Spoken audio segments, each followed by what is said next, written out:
Bismillahirrahmanirrahim. Assalamualaikum warahmatullahi wabarakatuh. Halo anak-anak, salam sejahtera untuk kita semua. Kembali lagi di video kali ini dengan Ibu Nida.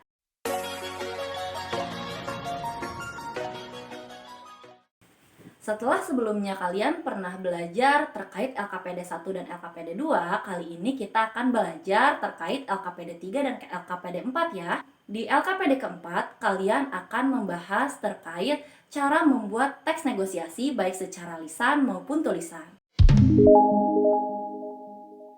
Di dalam sebuah negosiasi, pasti adanya suatu kesepakatan. Nah, kesepakatan itu tidak bisa dicapai dengan begitu saja. Kalian harus menggunakan berbagai syarat seperti faktor, kemudian alasan. Nah, sekarang kalian akan belajar bagaimana cara menggunakan bahasa yang baik dan benar di dalam teks negosiasi. Seperti apa sih penggunaan etika bahasa di dalam teks negosiasi? Mari kita simak. Yang pertama, di dalam teks negosiasi, kalian harus menggunakan bahasa yang sopan. Maksudnya, di sini kalian harus menggunakan bahasa yang positif. Artinya, bahasa yang tidak menyinggung perasaan orang lain. Di sini, kalian juga harus dapat mengetahui situasi dan kondisi dari lawan negosiator kalian. Kemudian, bahasa yang positif itu seperti apa sih? Bahasa yang tentunya harus sopan dan enak didengar oleh telinga.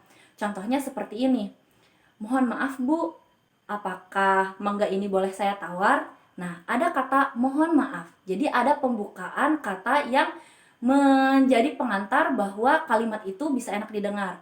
Kemudian, contoh kalimat yang salah seperti masa harganya segini? Nah, seperti itu ya. Jadi ada intonasi yang naik atau misalnya tidak diawali dengan kalimat-kalimat yang baku atau kalimat-kalimat yang kurang sopan. Kalimat yang sopan, kalian bisa menggunakan kata pengantar di dalam sebuah percakapan. Misalnya, mohon maaf Bu, bolehkah saya menawar harga mangga ini? Atau misalnya, mohon maaf Bu, bolehkah kurang harganya? Atau misalnya, permisi Bu, harga mangga ini berapa? Nah, jadi ada kata pengantar seperti mohon maaf, permisi, misalnya, dan lain sebagainya yang bisa dianggap sebagai kalimat yang sopan.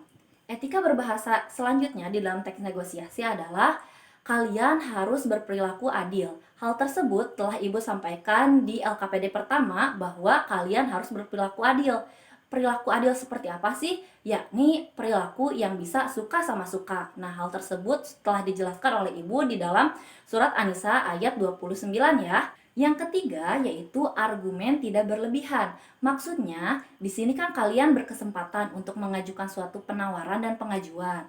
Nah, di dalam pengajuan dan penawaran tersebut, kalian diberikan kesempatan untuk memberikan argumen atau alasan. Setelah lawan negosiator kalian selesai berbicara, barulah kalian diperbolehkan untuk berkesempatan untuk berargumen. Diharapkan argumen yang kalian sampaikan itu tidak dihabiskan dalam satu tempo atau harus dilakukan secara berturut-turut. Artinya, ketika pengajuan, kemudian kalian mengajukan di penawaran, kemudian pengajuan lagi dan penawaran lagi. Jadi kalian harus tektok ya. Jadi satu orang dan orang yang lainnya itu memiliki kesempatan satu kali berargumen. Setiap balasan dari satu argumen, kalian boleh menjawab satu argumen tersebut.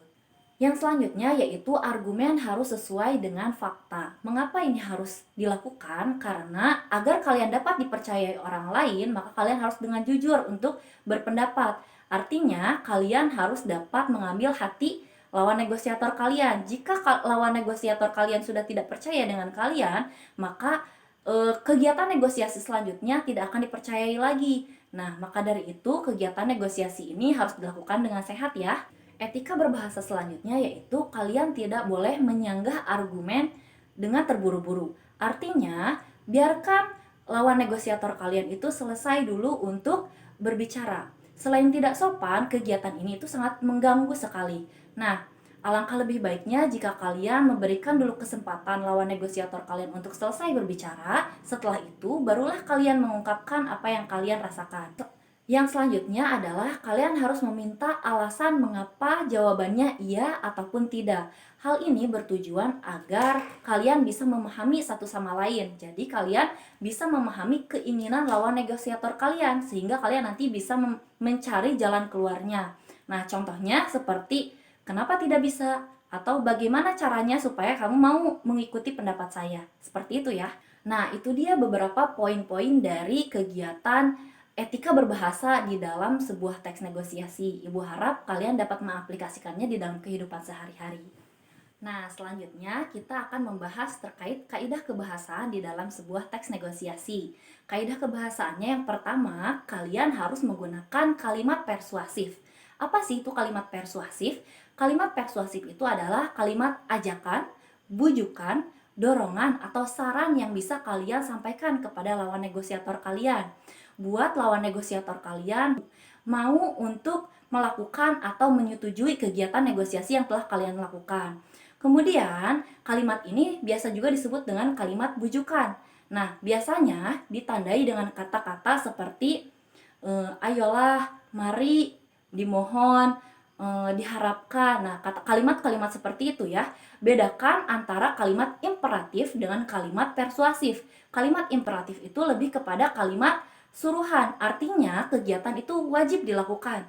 Sedangkan kegiatan persuasif adalah kalimat yang bersifat bujukan atau dorongan saja. Kalian boleh melakukannya ataupun tidak. Contohnya seperti kalimat imperatif ya. Contohnya seperti tutup pintu.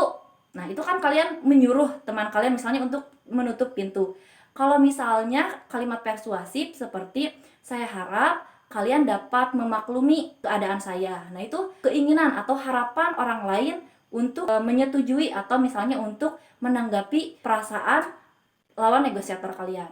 Nah, contoh lainnya seperti pada teks terima kasih Bu Diana. Misalnya, Is minta Bu Diana untuk menunda ulangan dong, capek nih. Nah, seperti itu ya. Itu misalnya lebih kepada bujukan.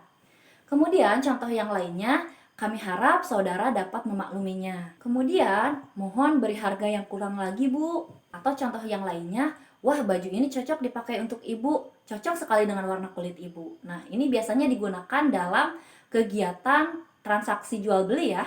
Nah, selanjutnya yaitu adanya kalimat imperatif. Seperti yang telah ibu sampaikan sebelumnya bahwa kalimat imperatif itu adalah kalimat suruhan. Jadi, kalimat ini itu bersifat wajib. Jadi wajib untuk dilakukan, maksudnya bukan wajib ada di dalam teks negosiasi, tetapi wajib dilakukan. Seperti di dalam teks terima kasih Bu Diana, ada satu kalimat yang diucapkan yaitu silahkan kalian istirahat selama 15 menit. Nah, seperti itu ya. Jadi ada suruhan untuk kalian beristirahat 15 menit. Kemudian ada suruhan dari Bu Diana seperti ini. Asalkan kalian tidak boleh gaduh, mengganggu kelas lain dan masuk ke kelas tepat pukul 9 teng, misalnya seperti itu ya. Nah, kalimat imperatif ini biasanya diawali dengan imbuhan kan, contohnya ambilkan, atau lah, ambillah misalnya. Atau kata kerja saja seperti ambil, satu kata kerja tanpa sebuah imbuhan. Nah, kaidah kebahasaan selanjutnya yaitu adanya kalimat syarat. Kalimat syarat ini berfungsi sebagai keterangan atau penjelas terhadap kegiatan negosiator kalian.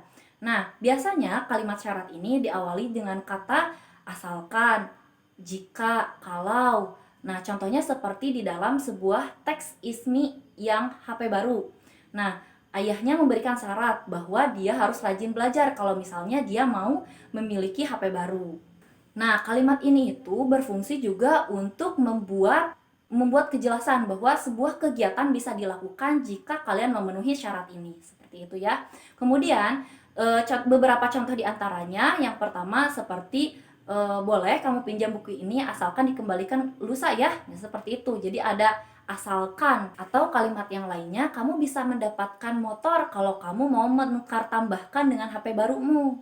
Atau contoh yang lainnya seperti ide bagus tuh, tapi di rumah saya saja ya, rumah kamu kan jauh. Nah, ada kata tapi ya. Jadi ingat-ingat lagi bahwa di dalam kalimat syarat itu misalnya tanda-tandanya itu ada kalau, asalkan, tapi, misalnya kalau, jika. Nah, seperti itu boleh ya digunakan. Nah, kaidah kebahasaan selanjutnya yaitu adalah kalimat kausalitas. Apa sih kalimat kausalitas? Kalimat kausalitas itu adalah kalimat sebab akibat. Nah, jadi ketika sesuatu terjadi, maka akan menyebabkan kepada sesuatu yang lainnya.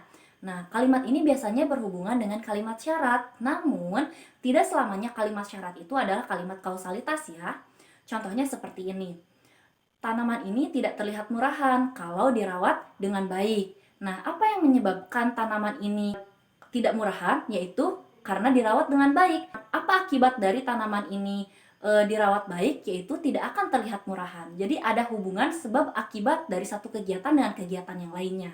Nah, kaidah kebahasaan selanjutnya yaitu ada kalimat langsung. Kalimat langsung ini adalah kalimat yang diucapkan langsung oleh si narasumber. Nah, biasanya kalimat ini biasa digunakan dengan tanda petik kalau misalnya ditulis. Nah, kalau misalnya secara lisan, maka ditandai dengan kalimat langsung diucapkan. Berbeda kalau misalnya kalimat tersebut tidak langsung. Kalimat tidak langsung biasanya ditandai dengan kata bahwa. Contohnya, Bu Diana menerangkan bahwa sekolah ini akan mendapatkan renovasi, misalnya seperti itu ya. Atau misalnya ada kalimat pengantar tidak langsung seperti Rais, kata Bu Diana, kerjakan PR halaman nomor 30. Nah, ada kata Bu Diana, nah itu tidak langsung. Jadi perkataan dari Bu Diana diucapkan kembali oleh kalian kepada Rais, misalnya seperti itu ya. Kaidah kebahasaan yang terakhir adalah kalimat deklaratif. Apa sih kalimat deklaratif itu? Kalimat deklaratif adalah kalimat pernyataan yang menyatakan suatu informasi atau berita kepada narasumber. Contohnya seperti, beli bu kaos ini kualitas impor. Nah, jadi seorang pedagang memberikan informasi kepada si pembeli bahwa kaos ini itu kaos yang berkualitas, ya seperti itu. Kemudian kalian misalnya bekerja, kemudian kalian meminta izin kepada bos kalian untuk cuti, misalnya saya izin cuti bu karena istri saya melahirkan. Nah, itu adalah sebuah informasi atau berita yang bisa kalian sampaikan kepada narasumber. Nah, alhamdulillah kita sudah membahas terkait LKPD ketiga. Nah, untuk pembahasan kali ini kita beralih ke LKPD 4 ya. Nah, di dalam LKPD 4 ini kalian akan Ibu ajak untuk bisa menulis sebuah teks negosiasi. Nah, di dalam sebuah teks negosiasi pasti tidak terlepas dari kegiatan menulis. Selain kalian mengucapkan atau berdialog, kalian juga harus dapat menulisnya ke dalam sebuah teks. Nah, langkah-langkah apa saja sih yang bisa kalian lakukan ketika membuat sebuah teks negosiasi? Nah, pertama, kalian harus bisa membuat sebuah kerangka di dalam sebuah teks negosiasi. Nah, kerangka ini biasanya berhubungan dengan struktur dari teks tersebut. Nah, setelah Ibu jelaskan di minggu-minggu sebelumnya, bahwa di dalam sebuah teks negosiasi itu memilih struktur. Strukturnya itu disingkat menjadi OP3. Nah, di dalam OP3 itu diawali dengan orientasi, pengajuan, persetujuan, dan penyelesaian. Selain kalian memahami struktur teks negosiasi, kalian juga harus memahami langkah-langkah berikut ini ya. Yang pertama, kalian harus menentukan topik. Topik apa yang akan kalian bahas? Kalian bisa mencari topiknya dengan mencari permasalahan di sekitar kalian. Misalnya, kalian mempunyai keinginan kepada orang tua kalian. Nah, itu bisa dijadikan sebuah teks negosiasi sederhana. Kemudian, kalau misalnya kalian ada di lingkungan sekolah, kalian bisa gunakan teks negosiasi tersebut dengan guru kalian atau rekan teman sekelas kalian. Selain itu, ada juga teks negosiasi yang berhubungan dengan kegiatan politik, sosial, dan lain sebagainya.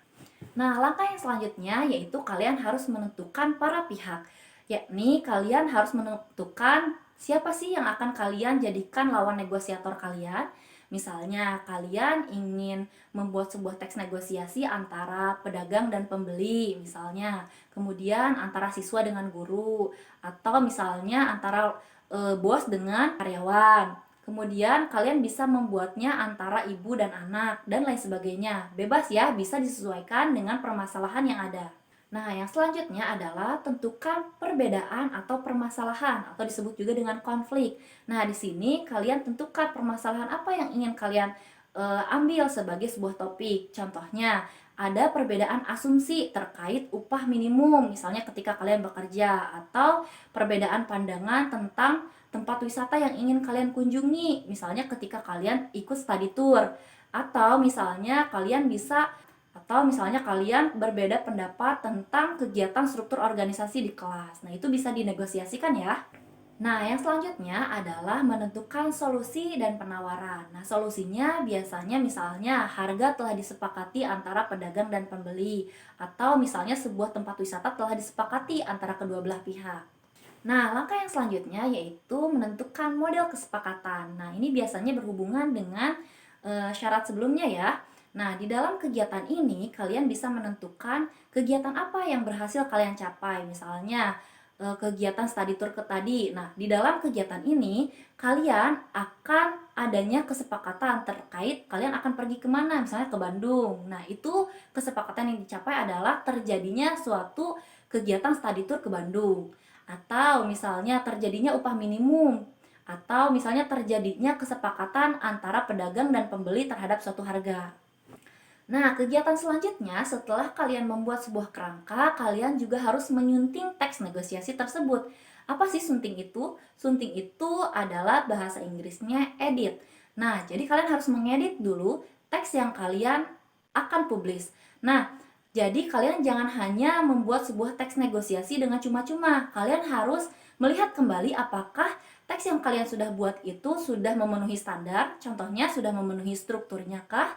Seperti pengajuan, penawaran, dan penyelesaiannya. Kemudian, kalian juga harus memperhatikan apakah teks negosiasi yang kalian buat itu sudah memenuhi kaidah kebahasaan atau belum. Dan kalian juga harus lihat apakah teks negosiasi kalian sudah memenuhi etika berbahasa.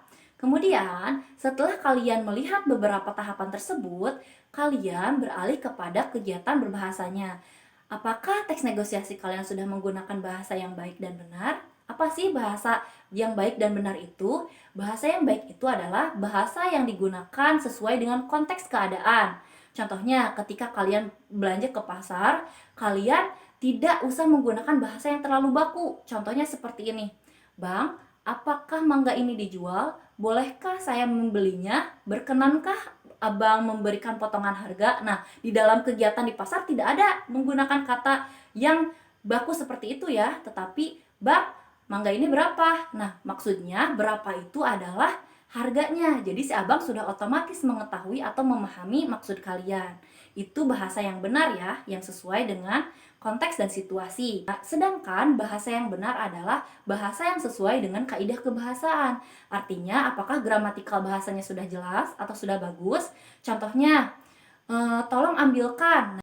Nah, itu bahasa yang benar. Sedangkan, kalau misalnya seperti ini, tolong ambilin. Nah, di dalam bahasa Indonesia itu tidak ada imbuhan in, melainkan adanya imbuhan kan. Nah, imbuhan in ini biasanya dipengaruhi dari bahasa daerah atau bahasa yang lain. Sehingga adanya ketimpangan antara satu bahasa dengan bahasa yang lainnya. Contohnya, bahasa yang baku dan tidak baku. Misalnya, praktek padahal praktik. Misalnya, apotek harusnya malah apotik. Misalnya seperti itu ya. Atau himbau, bukan himbau ya, tetapi imbau. Nah, seperti itu ya, pilihlah kalimat-kalimat yang sesuai dengan atau kata-kata yang sesuai dengan KBBI. Nah, alhamdulillahirabbil alamin. Pembelajaran hari ini Ibu cukupkan sekian. Terima kasih atas perhatian kalian dan terima kasih telah menonton video ini sampai habis. Ibu harap apa yang telah Ibu sampaikan mudah diserap dengan mudah oleh kalian dan dapat memudahkan kalian dalam belajar bahasa Indonesia khususnya di materi teks negosiasi. Jangan lupa. Nah, di sini Ibu telah mengingatkan kalian bahwa di dalam pembelajaran teks negosiasi ini kalian harus mengerjakan uji kompetensi. Uji kompetensi ini sebagai penilaian kalian bahwa apakah kalian sudah paham terkait teks negosiasi ini atau belum. Silakan kalian kerjakan uji kompetensi itu di dalam LKPD keempat ya. Kemudian di dalam LKPD 4 ini kalian juga harus melakukan kegiatan praktik. Artinya kalian harus membuat sebuah teks negosiasi yang sesuai dengan standar. Kemudian, setelah kalian membuat teks negosiasi secara tulis, kalian juga harus membuat teks negosiasi secara lisan. Artinya, kalian harus mempraktikkannya. Kalian video kegiatan negosiasi kalian ke dalam sebuah video tentunya. Kalian buat video kalian semenarik mungkin. Baik itu mau menggunakan animasi ataupun menggunakan media yang lainnya. Silakan kalian buat sekreatif mungkin. Setelah itu, video kalian unggah di sosial media. Baik itu misalnya di YouTube ataupun di Instagram. Kemudian kalian kirimkan linknya melalui email Ibu. Nah, jika kalian ingin mengirimkan langsung video kalian misalnya ke email Ibu, silahkan. Apabila resolusinya sangat besar, kalian cukup mengirimkan linknya saja kepada Ibu. Nah, alhamdulillah pembelajaran hari ini Ibu cukupkan sekian. Ibu tutup dengan hamdalah. Alhamdulillahirabbil alamin. Wabillahi taufiq wal hidayah. Wassalamualaikum warahmatullahi wabarakatuh. Semangat!